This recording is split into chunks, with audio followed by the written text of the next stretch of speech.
not eating the sufficient amount of protein, fats, and carbohydrates that my body needs, the first thing my body's gonna say to itself is like, yo, we don't need this muscle, we're not resistance training, we're not lifting up heavy, we're not demanding this muscle to be here.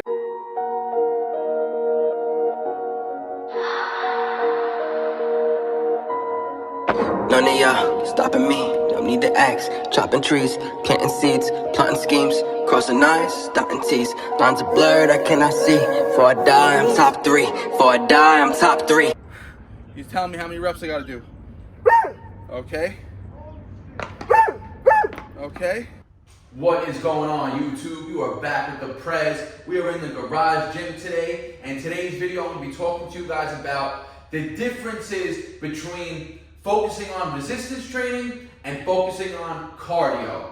And the principle of this video is specifically to get into the differences between the two when it comes to body composition changes. And when I say body composition changes, I mean building a more aesthetic physique, hitting your overall aesthetic physique goals. Many people get confused about how to go about this, because if somebody typically is, overweight and they haven't ever really involved themselves with any type of exercise in the past, most people have the notation in their head that cardio is going to be the best thing for them in order to hit their desired physique goals.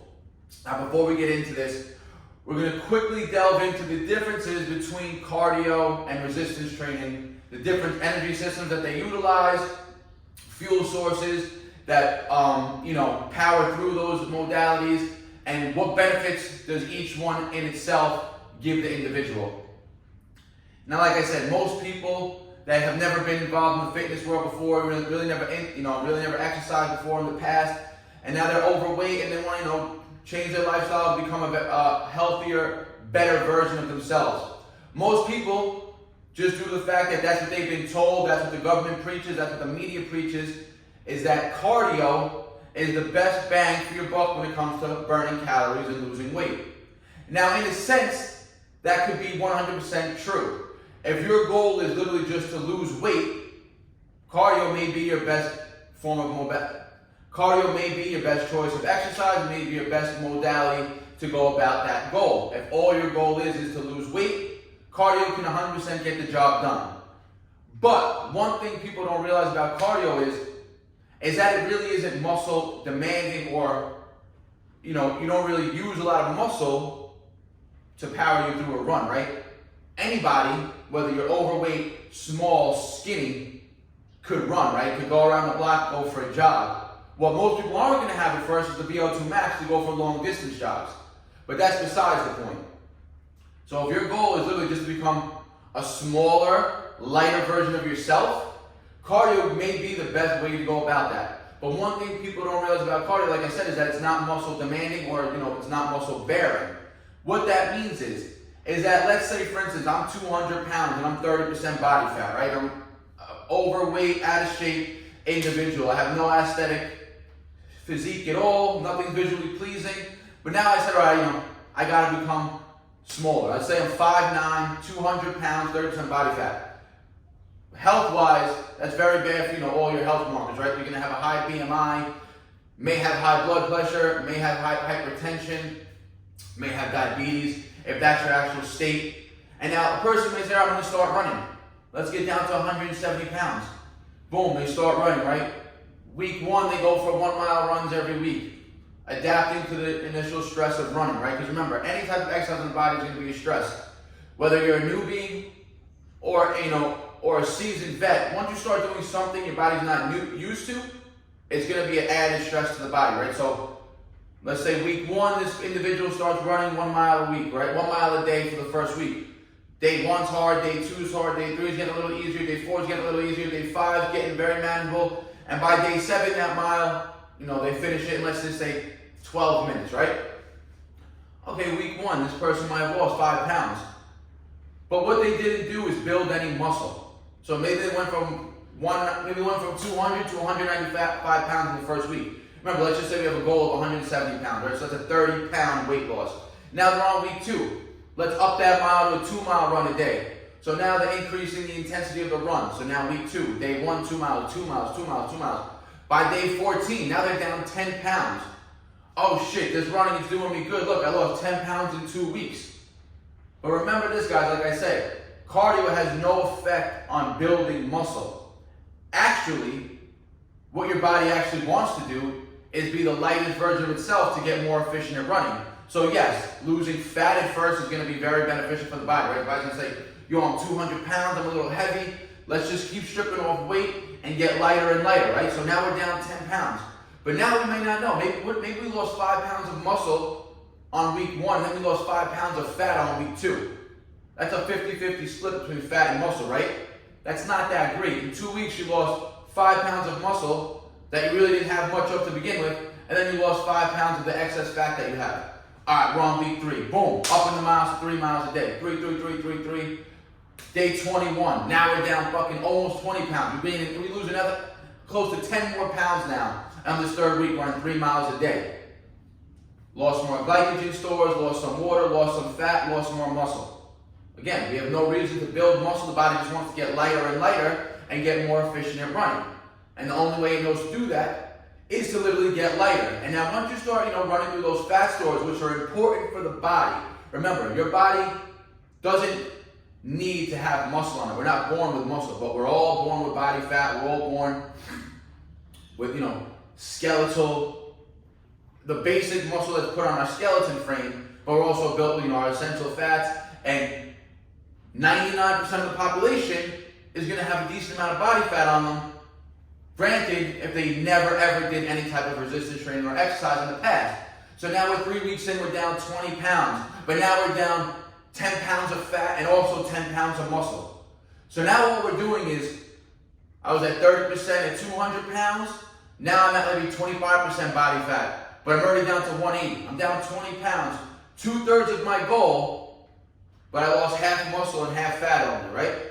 So now I'm still going to be carrying a lot of body fat, but I'm also going to be a weaker, smaller version of myself. Remember, if weight loss is the sole goal, and you have no goal of building muscle or building a more aesthetic physique, people may not realize that as they're running and as they're getting smaller and smaller, they see the pounds going off, turning off on the scale, right, coming down, but they may still see sloppiness, right? They may still see body fat showing. They may still show disproportionate, limbs. They may show a fat stomach, a muffin top torso, right? They may just now have body fat distributed in the same ratios, but with less muscle mass.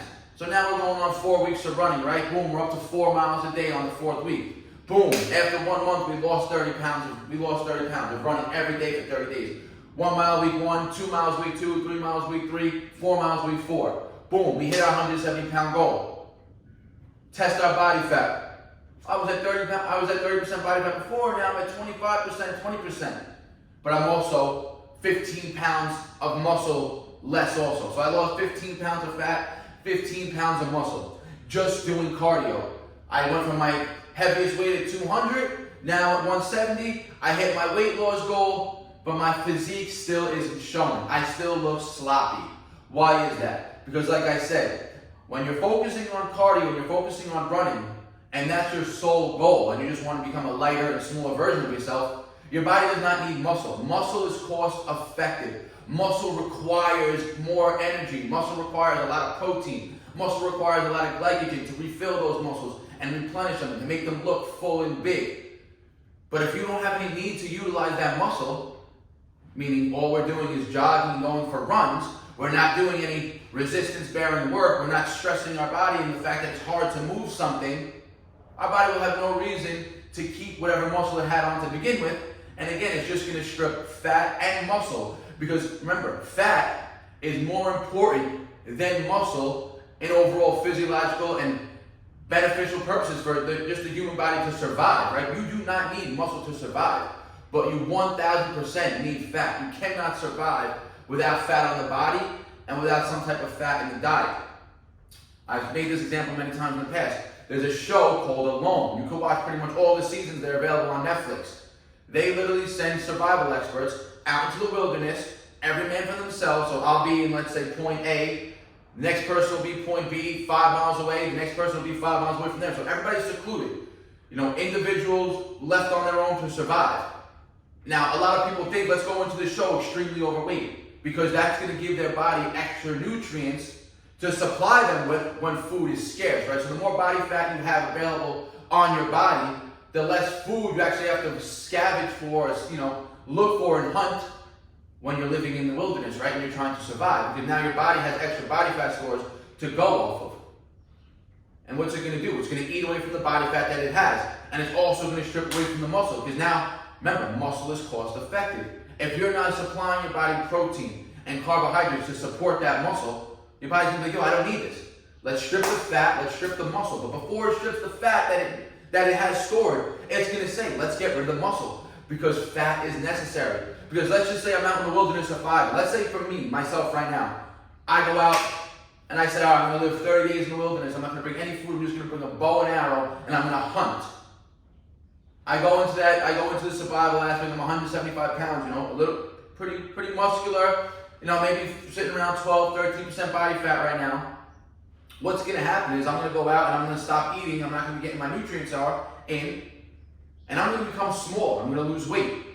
But my body fat percentage is probably going to stay the same. And what's going to happen is I'm just going to start looking smaller and smaller and less defined and less muscular. Yeah, I'll probably get down to 150, but I'll probably be 150 pounds with the same amount of body fat. Because now my body's going to say, all right, you've been out here scavenging for already 2 weeks now. You've barely been eating any food, but we need that body fat in case we really don't get any food. Because remember, fat is going to give you energy. So remember, like I said, I might be 150 pounds now, still at 13% body fat. All my body did was strip away this muscle. Because now, as I'm out here in the wilderness, not eating the sufficient amount of protein, fats, and carbohydrates that my body needs, the first thing my body's going to say to itself is like, yo, we don't need this muscle, we're not resistance training, we're not lifting up heavy, we're not demanding this muscle to be here, we need to survive. So let's keep as much fat on the body as possible in case we really become to the point of starvation, and let's get rid of all this muscle mass.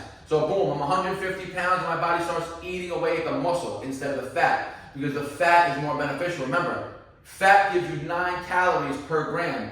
Carbohydrates and protein, which is what the muscles are going to be made out of, are only worth 4 calories per gram. So the body will hold on to that fat for as long as possible in the event that we never get food again. So now we can start burning off the body fat, and it's getting 9 calories per gram of fat that it starts to burn off, right? I gave that example many times. So very similar to running. If you just focus on cardio and running and never resistance train, you could be 200 pounds, 30% body fat, drop down to 170 pounds and be 25% body fat. Because all we did was lose 30 pounds total, and 90% of that weight was muscle, because our body had no reason to utilize the muscle. It wanted to become smaller and lighter to help with our running, and the body knows, again, fat's important. What if this kid stops eating enough calories in general and still wants to keep running? What if on week 5, we dramatically cut the calories even more, and now we start running 5 miles a day? The energy to supply our runs isn't going to come from the food.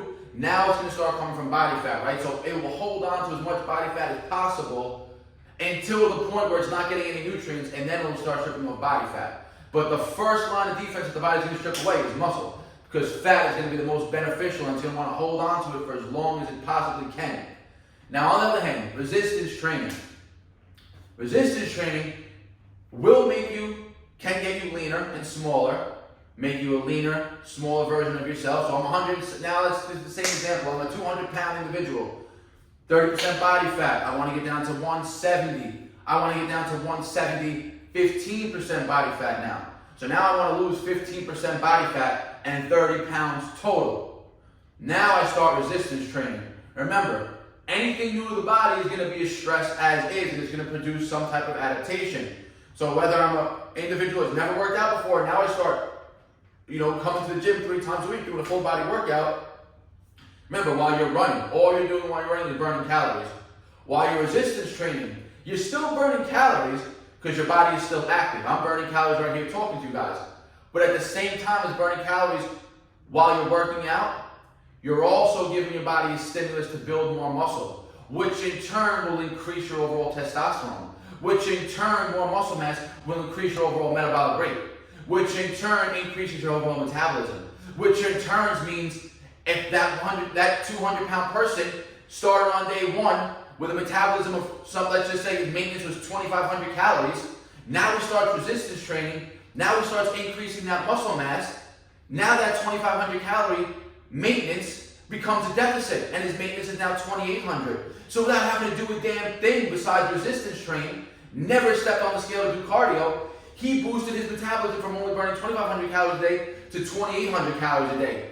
Didn't have to do any type of cardio. All he's doing is spending 1 hour 3 times a week, full body resistance training, and now his metabolism naturally shot up from 2,500 calories a day maintenance to 2,800 calories a day maintenance. So that individual doesn't have to do a damn thing. Doesn't have to change his diet, doesn't have to start adding cardio. All he has to do is maintain that 300 calorie boosting metabolism, and over time he's going to continuously lose body fat. Because if he's sending a signal to his body to increase his muscle mass by the resistance training, the body's going to be like, yo, every other day I'm in here lifting weights, my muscles are getting stimulated.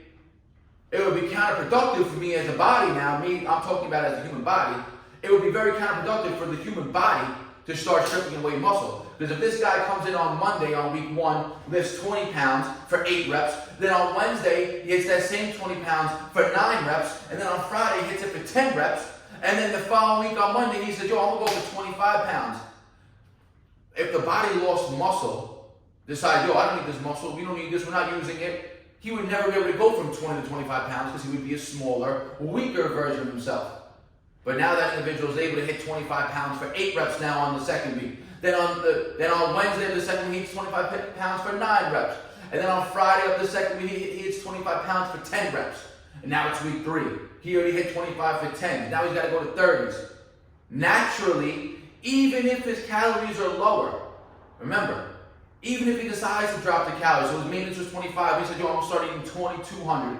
So now he created that 300 calorie deficit on his own. His metabolism boosted because he started building muscle with his resistance training. So now that 25 went to 28. So the initial 300 calorie deficit from 25 to 22 is now a 600 calorie deficit from 28 to 22. Speeding up weight loss, speeding up fat loss, all while sending a high signal to the body to maintain as much muscle as possible. So if the signal to the body is to maintain as much muscle as possible, and if we're getting smaller and lighter on the scale, there's only one thing that we could actually be losing, and that's body fat. And that's the benefit of resistance training. You don't ever have to step on a cardio machine. You don't ever have to go for a run. I barely ever in my whole 12 plus years of training and shaping my body did I ever focus on solely cardio. Yes, you'll see me doing conditioning workouts throughout the week in addition to my resistance training, but the conditioning never trumps the resistance training. It's never like 3 days of conditioning, 2 days of resistance training, right? Because that would be counterproductive. It's always 3 to 4 days of resistance training and maybe 1 to 2 days max of conditioning work, right? And the conditioning work is 15 to 20 minute bouts, right? And it's more focusing on getting the heart rate up, keeping that conditioning aspect with my training, right? So instead of doing straight runs, you'll see me doing supersets, high volume body weight circuits, jump rope, double unders, burpees, more of these explosive anaerobic endurance movements that are going to focus on those type 2 muscle fibers the same way that resistance training focuses on those type 2 muscle fibers to increase the muscle mass and increase the rate of calorie burn, as opposed to focusing on a steady state jog or a run where the primary muscle fibers that are being utilized are type 1 fibers. Remember, type 1 fibers are primarily responsible for building endurance. They're not going to build bigger and stronger. You're not going to build a solid aesthetic physique just off of type 1 fibers. Those take type 2 muscle fibers. Those are the muscle fibers that break down when you're resistance training and grow back bigger and stronger. That's 100% biological fact, right? That's physiology. The human body has type 1 and type 2 muscle fibers. Type 2 muscle fibers have type 2A and B variants of them, and the type 2A fibers are the muscle fibers. Yes, they're still explosive muscle fibers, but they can produce a little more work. Those are the fibers that you see when people are repping out resistance training workouts. 50 clip push-ups, 20 clip pull-ups. And then those type 2X or type 2B, whatever you want to call them, Those high threshold motor units, those ones, boom, doing sets of 1 to 5. Speed work, explosive movements, strength training movements, where the sets take 0 to maybe 30 seconds. We're primarily working on those type 2B, or you call them X fibers. And then when we're doing sets of, let's just say 10 to 20, 10 to 30 reps, we're focusing on those type 2A fibers, which have a little bit more endurance-based capacity for them. But then if I just said, all right, I'm just going to do, let's do 90 seconds of jumping jacks now. Those type 2 fibers never have a reason to fire up. It's just type 1, which are the endurance-based fibers, which are not responsible. So you think if I do 90 seconds of jumping jacks today, 2 minutes tomorrow, 5 minutes next week, I'm going to become bigger? I'll build more muscle doing that? Absolutely not, right? I'm just going to start stripping away, very similar to like doing a run, right? I'm just going to start stripping away muscle because there's no reason for my body to utilize muscle with this exercise. I'm not giving a muscle building stimulus. I'm not giving any signal to maintain muscle mass when doing jumping jacks or running around the block. So my body's going to be like, we don't need to be 175 pounds and 10% body fat. We don't need all this muscle. Let's start losing muscle. And I'm still 175 pounds now, but now I'm 175 pounds, 13% body fat. So all I did was burn away muscle doing jumping jacks every day. Stupid. Actually, let's just say I probably wouldn't be 175 pounds. I would probably be 170 pounds, 13% body fat. So I went from 175, 10% body fat to doing jumping jacks for 2 weeks straight only. So now I lost 5 pounds, but my body fat increased to 13%.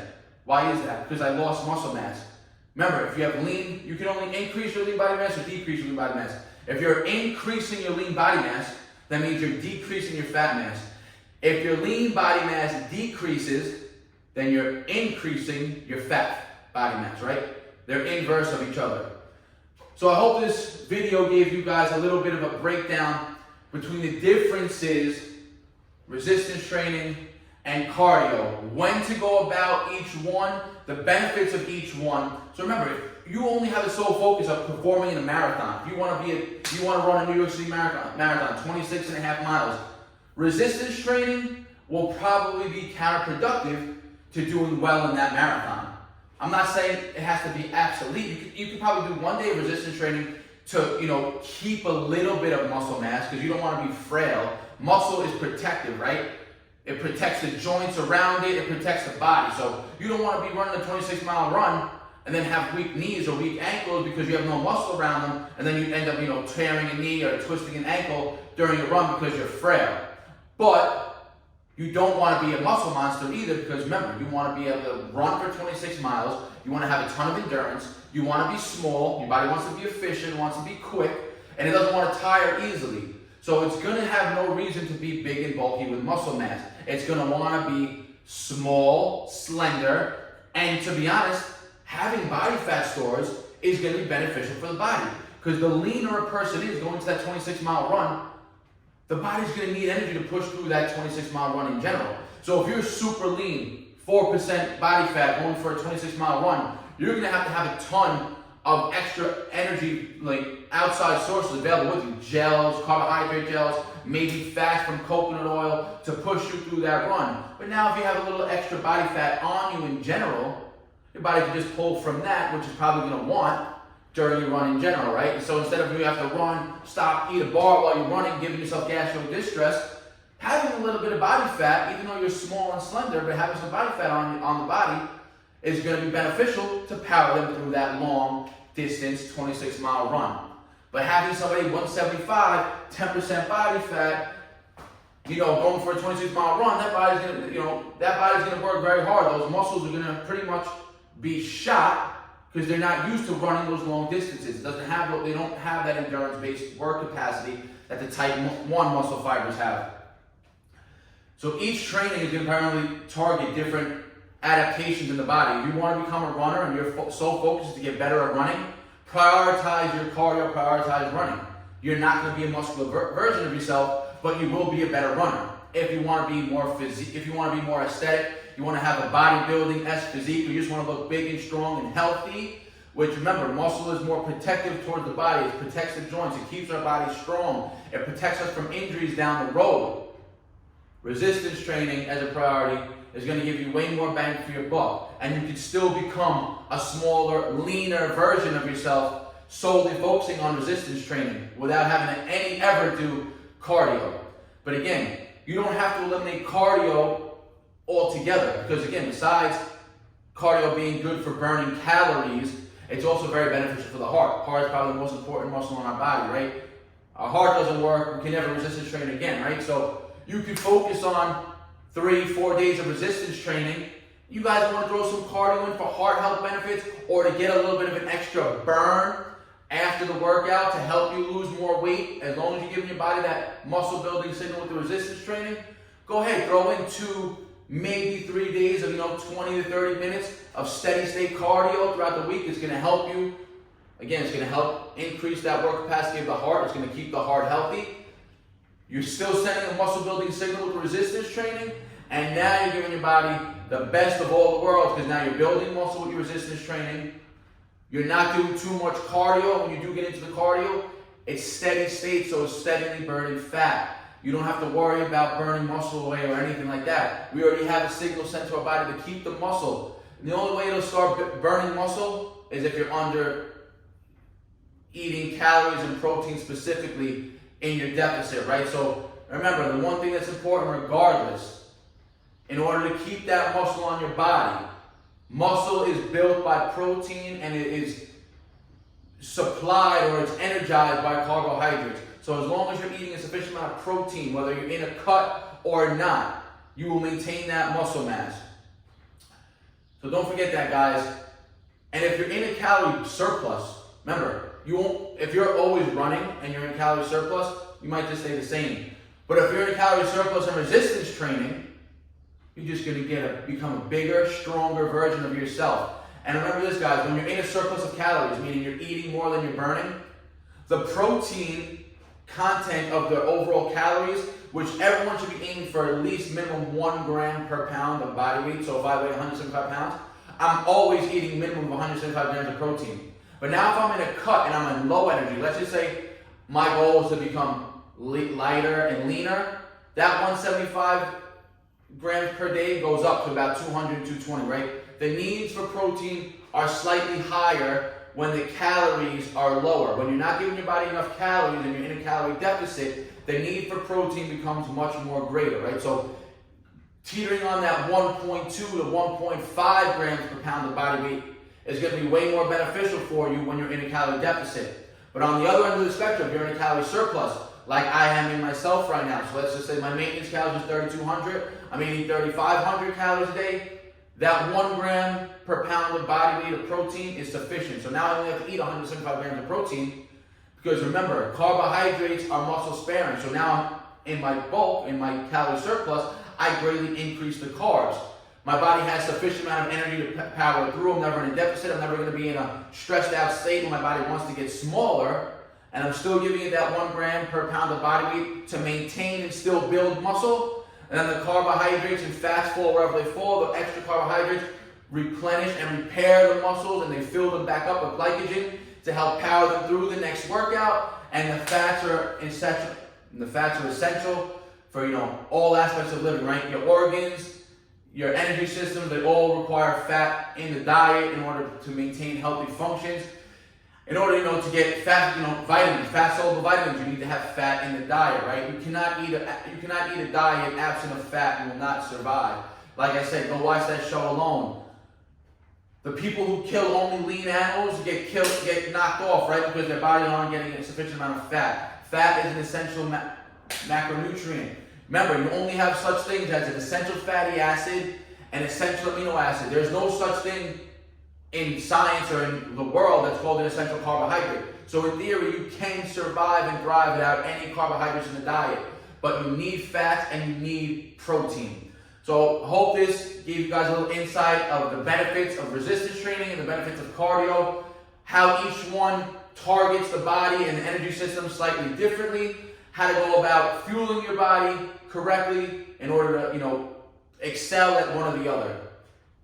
Like always, guys, if you have a question or comment, leave it in the comment section. I'll always get back to you guys. Like the video, helps the algorithm out. Share with your friends and your family. If you're not subscribed yet, smash that subscribe button. Like always, guys, peace out. Barnaturals. No sad story, I ain't here for a symphony, no sympathy. When I was on the bench, you wouldn't sit with me. Now I'm on the court and I'm balling, my time's coming.